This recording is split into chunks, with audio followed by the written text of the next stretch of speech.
While you're scrolling this video, something fundamental is breaking. Governors threaten to defy federal orders on live TV. Neighbors cut each other off over yard signs. Election workers walk to their cars under a storm of death threats. Online mobs decide what's true within minutes, long before facts exist, and punish anyone who hesitates. This is not a slow decline. It is an active tearing. With hands on every seam, political operatives crafting outrage, media ecosystems feeding on rage, foreign actors stoking confusion, economic winners cashing in on chaos, and ordinary citizens rewarded for hating strangers. Your feed is one of the tools. Your clicks, your shares, your silence, your sarcasm, they all tug at the fabric. To understand if there's a way back, we have to see who's pulling, how they're doing it, and why the ripping is accelerating now. We like to believe collapse is distant, slow, the work of centuries, that great nations fade gently, giving us time to adjust. But rot moves faster than mythology. Institutions can look impressive while they're hollowed out. Laws on paper, gridlock in practice, hearings on TV, deals in the dark, rituals of democracy masking stalemate. Past crises hit a country without a smartphone in every hand. Now algorithmic fury, real-time disinformation, hyper-financialized power, and endless campaigns fuse into something more aggressive. This is not simple decay. Division is refined, targeted, sold. Polarization is a business model. Confusion is a weapon. Distrust is leverage. So here's where we're going. We'll break down institutions, information systems, money, identities, geography, elites, outside pressure, and the futures they're steering us toward. First, we have to look at the institutions that were supposed to hold the country together. Trust in the referees is collapsing, not as a feeling on the fringes, but as a shared assumption rotting at the center. Congress is seen less as a place that solves problems, and more as a permanent stage for viral insults and shutdown threats. The presidency swings between cult of personality and symbol of illegitimacy, every occupant framed as either savior or usurper. Courts are no longer read as neutral interpreters of law, but as partisan weapons. Even basic election administration, the plumbing of democracy, is doubted before votes are cast, before ballots are counted, before any evidence exists. Watch how the mechanics have changed. Confirmation hearings once probed qualifications, now they are tribal theater, scripted for cable segments and clipped for rage loops. Supreme Court decisions are presented not as complex rulings, but as total victory or existential betrayal, proof that our side is under attack. Secretaries of state, county clerks, volunteer poll workers receive menacing messages for doing routine work. Candidates openly suggest that the only valid outcome is their own win. When both major factions are taught that every referee is rigged against them, every loss becomes intolerable. Losing an election is no longer the people chose differently this time. It is the system has been stolen. A public health guideline is not a contested judgment call. It is tyranny or sabotage. A court decision is not binding law. It is an enemy declaration. Politics stops being negotiation and becomes civil war by slower methods. You can see the real-time tearing. State officials flirt with ignoring federal rulings they dislike. Local sheriffs announce they will not enforce certain laws. States design legal codes aimed directly at national norms, daring the rest of the country to respond. School boards accuse educators of indoctrination. Medical experts are branded traitors for changing guidance as evidence evolves. Any voice that claims neutrality is instantly shoved into a camp and attacked as dishonest. Underneath all this is incentive. Outrage raises money faster than nuance. A viral clip of a senator humiliating a witness plays better than a quiet bipartisan fix. Talk show hosts and influencers gain followers by declaring the system dead, never by explaining how it can still work. Ambitious politicians learn that torching trust in institutions thrills the base and secures primaries, while defending guardrails only invites a challenger from the extremes. Delegitimized institutions do not simply weaken, they splinter. Authority fractures into shards, each claimed by a faction. Citizens are encouraged to pick their own courts to believe, their own agencies to obey, their own laws to honor, their own enemies to hate. The shared rulebook dissolves, only loyalty tests remain. And once the shared referee is gone, the battlefield shifts to something even more dangerous, the information sphere we all live inside. In the vacuum left by failing referees, something more disorienting takes over, the war over reality itself. You are not just seeing different opinions, you are being fed a different world. Social platforms, partisan outlets, podcasts, streamers, micro-celebrities, all tuned by invisible systems that study your fears, your anger, your habits, Your feed is not neutral, it is engineered. Algorithms quietly learn what keeps you locked in. Outrage, humiliation, threat, vindication, they show you more of that and less of anything that might cool you down or complicate the story. Engagement is the only god these systems worship. Accuracy comes second, if at all. The post that says, "This is nuanced, we need to wait for more facts," dies in the first hour. The post that names a villain, screams betrayal, rockets to the top. Micro-targeted ads whisper different promises and nightmares to different groups, so no one sees the whole script. Anonymous accounts and coordinated botnets flood every debate with rage bait, racial tension, conspiracy, and doubt. You think you are watching the conversation. In reality, the conversation is being steered around you. Watch what happens in every crisis. A mass shooting within minutes splits into rival narratives, false flags, culture war, character assassination of victims and suspects, each camp armed with screenshots and edited clips. A protest becomes either heroic resistance or domestic terrorism, depending on which thumbnails you tap. A pandemic turns into dueling universes.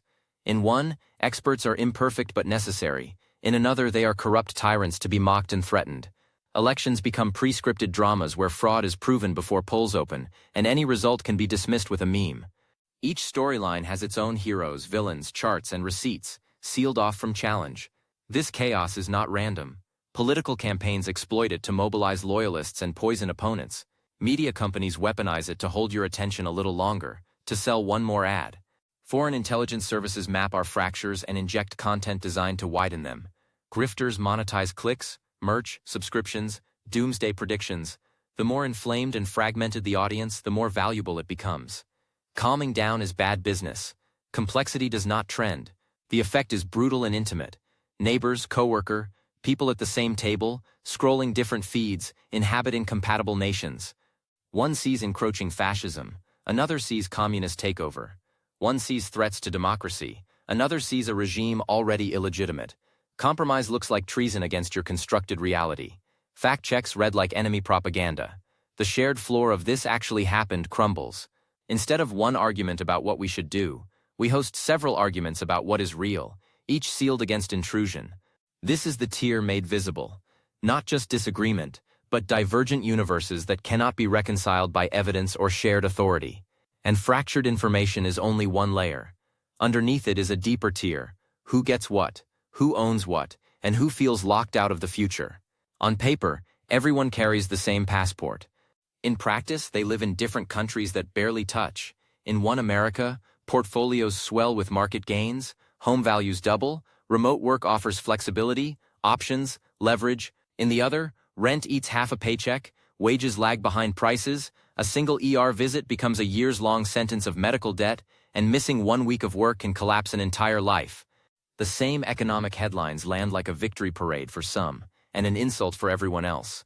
Entire regions are locked into slow decline, while a handful of financial and tech hubs absorb the future.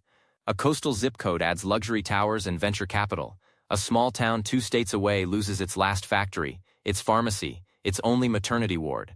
Gig workers deliver groceries they cannot afford to buy in the neighborhoods they will never live in. Young people scroll through images of success while calculating whether they can afford a studio, let alone a house. Rural hospitals close. Teachers drive rideshare after school. Meanwhile, the ultra-wealthy and the largest corporations deploy armies of lobbyists, sculpting tax codes and regulations in ways most voters never see. This is not just inequality measured by charts. It is structural sorting that creates separate realities. People with assets ride market waves and policy choices that quietly protect them. People without assets are told to bootstrap through a maze of precarious jobs, predatory credit, and shredded safety nets. Responsibility is individualized, power remains concentrated. The result is not only scarcity, but humiliation, the sense that the game is fixed, that dignity itself has been means-tested. That pain rarely becomes coordinated pressure for systemic repair. It is redirected, turned into resentment at immigrants, city dwellers, red states, blue states, public workers, welfare recipients, elites, neighbors with the wrong yard sign. Media and political entrepreneurs harvest this anger, aiming it sideways instead of upward. Economic betrayal is relabeled as cultural threat. Voters are mobilized not to demand structural fairness, but to punish another tribe they are told is stealing what little is left. You can see the tearing in motion. States wage budget wars against Washington, rejecting or demanding funds along partisan lines. Workers strike and organize in waves, while corporations threaten to move jobs to friendlier states or overseas. States pass laws on taxes, labor, and rights that prompt companies to relocate or boycott, turning economic clout into open political leverage. Families uproot, fleeing one state's costs, politics, or restrictions for another's promises. The map reshapes along lines of class, education, assets, ideology. When money, opportunity, and security fracture like this, people do not merely argue about policy. They cling harder to something else to explain who is on their side and who is to blame. And that is where the next rip deepens: identity. Economic fracture doesn't stay on a spreadsheet. It seeps into how people define who is worth protecting, who is stealing, who belongs. Political identity fuses with race, religion, region, gender, culture, education level, the shows you watch, the town you live in.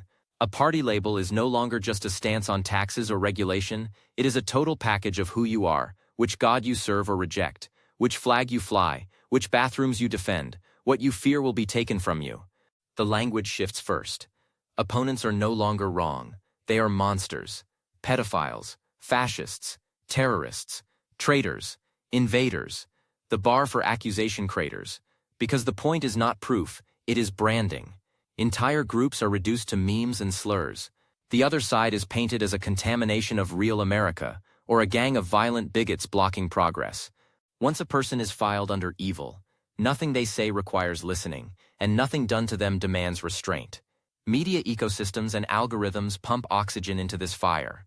Outrage clips of extremists outperform quiet footage of normal people disagreeing. The most unhinged voice gets framed as typical of millions. Purity tests multiply. Did you denounce fast enough, loud enough in the approved words? If not, you are suspect. On the right, you are a Reno, a globalist, soft. On the left, you are complicit, centrist trash, insufficiently devoted to justice. Moderates are erased as cowards or sellouts. Silence is punished as violence.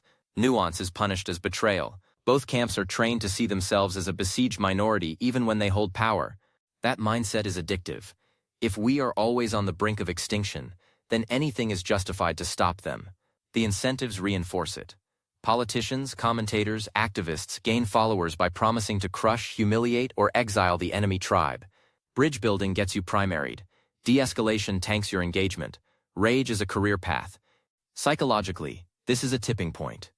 Once an outgroup is framed as fundamentally corrupt, satanic, inhuman, irredeemable, democratic norms become optional. Why respect a vote if you believe the voters are demons or Nazis? Why protect civil liberties for people you're told are plotting your children's destruction? Political violence stops feeling unthinkable and starts feeling righteous, even protective. You can see it in real time. Threats against school boards, election workers, journalists, and judges spike. Culture war bills are drafted less to govern than to enrage, to send a signal that one tribe is winning and the other is being punished. Family chats explode. Lifelong friends cut contact. People curate their lives so carefully that they almost never have to encounter someone from the other side as fully human. And when identities harden like this, they don't float in the abstract. They map onto something physical. Not just who we are, but where we live. The identities that harden in culture and online do not stay theoretical. They start to pack boxes, sign leases, redraw the map. Quietly, people are self-sorting into states and metros that match their tribe. Blue families head toward blue coasts and college towns.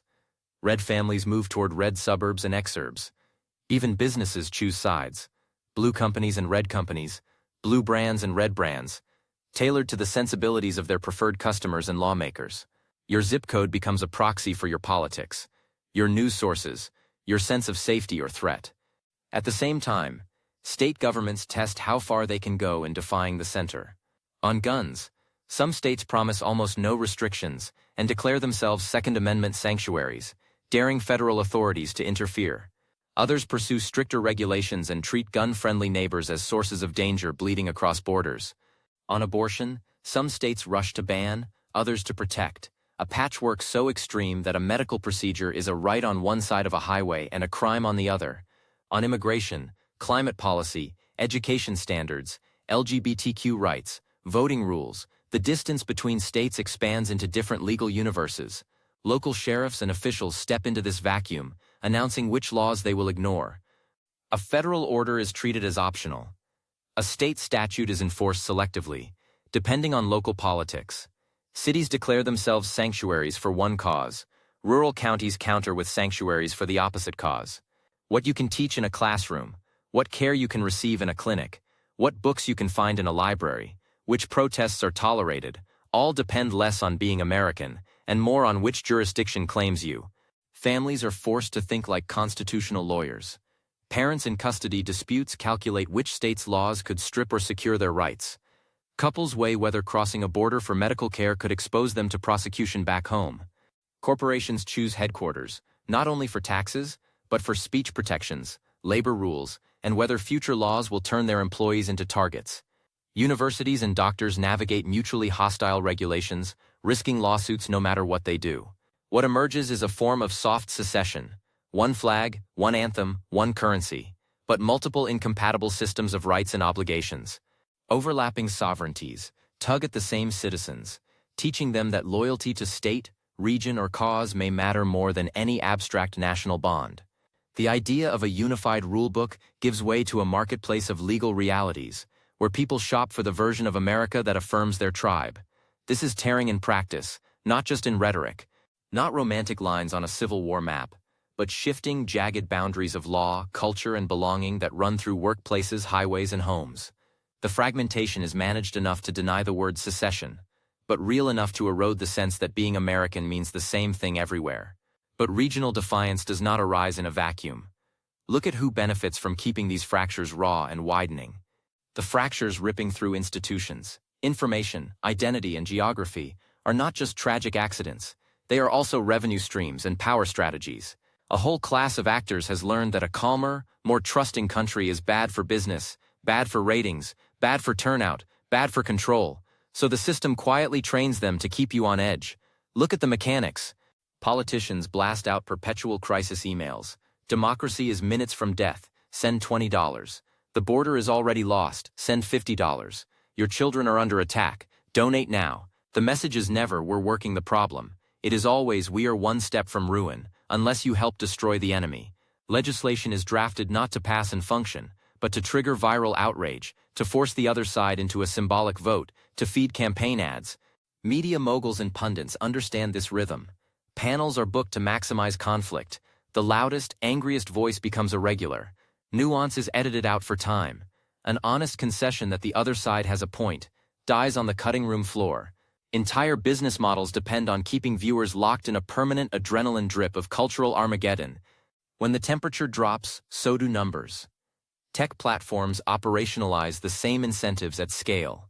Their architectures reward whatever keeps people scrolling. Outrage, moral disgust, humiliation, fear. Divisive posts spread further and faster than context, corrections, or bridge building. The accounts that pour gasoline on every controversy grow rapidly. Those that de-escalate vanish into the algorithmic basement. Even some activists learn that relentless escalation, maximal demands, and public shaming outperform patient persuasion in the attention economy. Inside this ecosystem, calming things down is structurally punished. A politician who compromises is labeled a traitor to the cause. A commentator who admits complexity loses subscribers. A platform that seriously throttles rage loses engagement and profit. The rules are unwritten but clear. Keep people angry, keep them scared, keep them hooked. On top of this sits a machinery of regulatory capture and legalized manipulation. Lobbyists draft bills that entrench gerrymandered maps, weaken campaign finance rules, and shield platforms from real scrutiny. Dark money networks launder donor influence. Disinformation, micro-targeting, and suppression tactics are treated not as scandals, but as standard tools of the trade. None of this requires a secret cabal. It is enough that many powerful players profit when the public is divided, misinformed, and exhausted. For ordinary people, the effect is corrosive, a constant sense of dread. The creeping belief that civil war is no longer unthinkable, just unscheduled. Many check out completely, assuming nothing they do matters, leaving the public square to the most extreme and disciplined factions. As the center disengages, the loudest radicals become disproportionately powerful, confirming the narrative that the country is split between irreconcilable enemies. And in the gaps created by our internal tearing, other powers are moving in. The chaos inside America does not go unnoticed abroad. Rival states and transnational networks watch the fractures forming and see not tragedy but opportunity. They do not have to invent American division, they only have to weaponize what is already there. They map the fault lines: race, guns, policing, immigration, religion, public health, elections, foreign wars. Then they design content to cut along those lines. Troll farms and botnets impersonate Americans and push both extremes of every argument, amplifying conspiracy, racial tension, secession talk, and calls for violence. Cyber operations steal data and leak it selectively to humiliate, to discredit, to feed the sense that everything is corrupt. Targeted propaganda campaigns pour into social platforms, comment sections, and encrypted channels, nudging millions of people a little further toward rage or despair. Data harvesting turns citizens into targets. Detailed profiles of beliefs, fears, and media habits inform which slogans land, which lies stick, which wounds can be reopened. External actors boost anti-vax narratives, election denial, police bashing, and hyper-nationalism, not out of solidarity with any cause, but to make American society less governable, less coherent, less capable of unified response. They support fringe groups on the left, fringe groups on the right, anything that drags the center apart. Economic leverage deepens the pressure.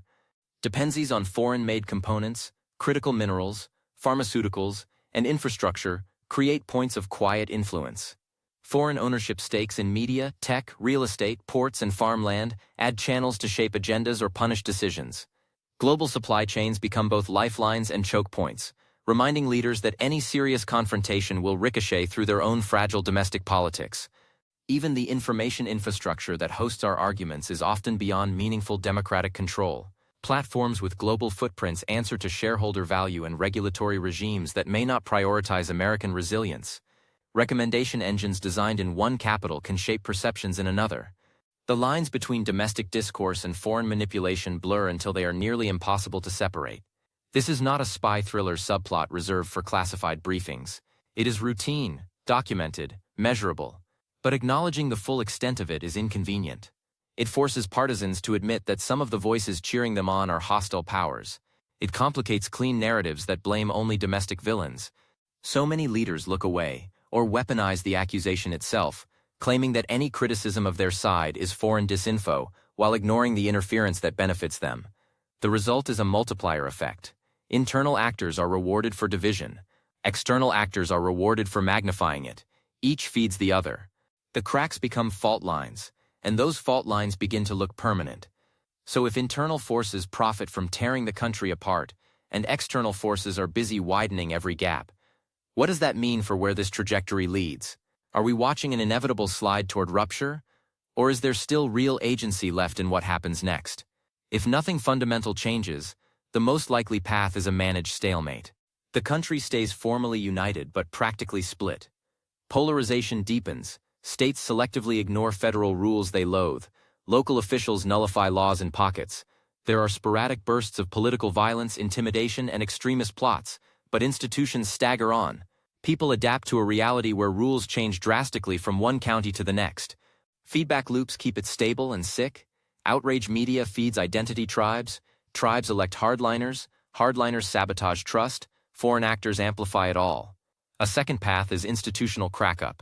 One or more national elections are contested in ways multiple factions refuse to accept. Competing officials certify competing results. Courts are ignored. Federal agencies split in loyalty. Some states refuse compliance. Constitutional language is pushed beyond recognition. Governance seizes up. Budgets, disaster response, public safety coordination become bargaining chips in a legitimacy war. Each standoff proves brinkmanship beats compromise, speeding collapse. A third scenario is soft partition. Regions already aligned in culture and law move closer.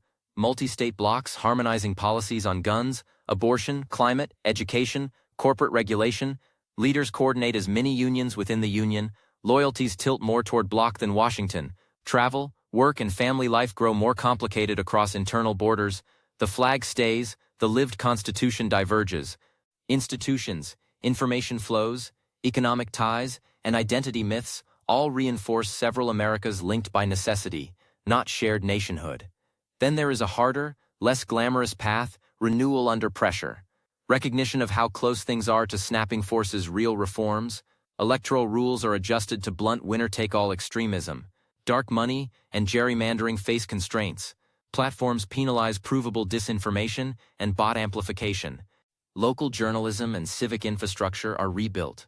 Leaders in both parties, pushed from below, treat institutional survival as non-negotiable. Conflict remains, but guardrails are strong enough that losing is survivable again. All of these futures are driven by feedback loops among institutions, information, economics, identity, and foreign pressure. None is guaranteed. The trajectory bends with choices made now, in governments, media, platforms, organizations, and everyday lives. If the tearing is intentional and structural, what would it take to start stitching anything back together? If the tearing is structural, then any serious answer has to be structural too. It is not enough to plead for kindness and hope trust appears. Cooling a system designed to overheat means changing the rules that reward arson. Start with elections. Winner-take-all primaries that cater to the angriest sliver of each party could be replaced with systems that force broader coalitions, open primaries, ranked choice voting, nonpartisan runoffs. Districts can be drawn by independent commissions instead of partisan cartographers. These are technical choices with emotional consequences. They decide whether politicians fear the center or only fear being outflanked by extremists. Money and influence must be dragged into the light. Stronger disclosure rules for donations and lobbying, real limits on dark money, and enforceable ethics rules would not magically purify politics, but they would make it harder to buy policy in the shadows, while telling voters the divide is purely cultural. When people can see who is paying for the loudest messages, some of the poison loses its mystery. Information systems need recalibration, not fantasy neutrality. Platforms can downgrade rage bait proven false, label inauthentic networks, and make bots and mass-produced propaganda easier to spot. They can tweak engagement engines so that outright disinformation and coordinated harassment are not rewarded as top content. None of that requires banning disagreement. It means refusing to subsidize deception. Rebuilding local journalism and civic infrastructure is another unglamorous lever. A community that only hears about itself through national culture war narratives is easier to pit against neighbors. When there are reporters in school board meetings, city halls, and courtrooms, real problems get daylight and nuance, not just weaponized clips. Culturally, there has to be a shift in what we glorify. The politicians, pundits, and influencers who specialize in humiliation and threat inflation thrive because audiences, donors, and parties treat that as strength. Changing that means rewarding bridge builders who deliver concrete outcomes, safer streets without authoritarian theater, better infrastructure without purity purges, disaster response that works regardless of party. Not unity as a slogan, but cooperation as a tactic that proves itself in visible, local results. There are hard limits. Some fractures will not close. Some actors are invested in chaos and will not be persuaded out of it. Certain conflicts over rights, equality, the boundaries of pluralism are real and must be fought out. De-escalation does not mean pretending away injustice or demanding that vulnerable groups absorb endless harm for the sake of civility. It means designing guardrails so those fights do not always threaten to burn the entire framework down. The honest question is not whether we can go back to some mythic harmony that never existed. It is whether we can build conditions where losing an argument, a seat, even an election does not feel like annihilation, where institutions are sturdy enough to survive bad leaders, where truth has enough infrastructure to compete with manufactured hysteria. Because the most dangerous lie right now is that ordinary people are just spectators to this tearing. While you've been watching, the tear has been running through everything around you. Institutions stripped of trust, realities split into hostile universes, economies sorted into winners and the expendable, identities armed, regions drifting apart, elites rewarded for stoking fury, foreign actors slipping in through every crack. This is not a crisis happening somewhere else. It runs through what you post, what you share, who you believe, how you argue, who you mock, what you let slide because it flatters your side. Civil war fantasies, collapse memes, dreams of cleansing the country of them are not resistance, they are products. Someone is selling you that ending. There is no neat uplift, but every move toward verification over reflex, complexity over caricature, local problem solving with people you dislike, shifts incentives by a fraction. This isn't just a country falling apart on its own. It is being torn apart piece by piece in real time. The only question left is whether you choose to pull, to watch, or to start stitching.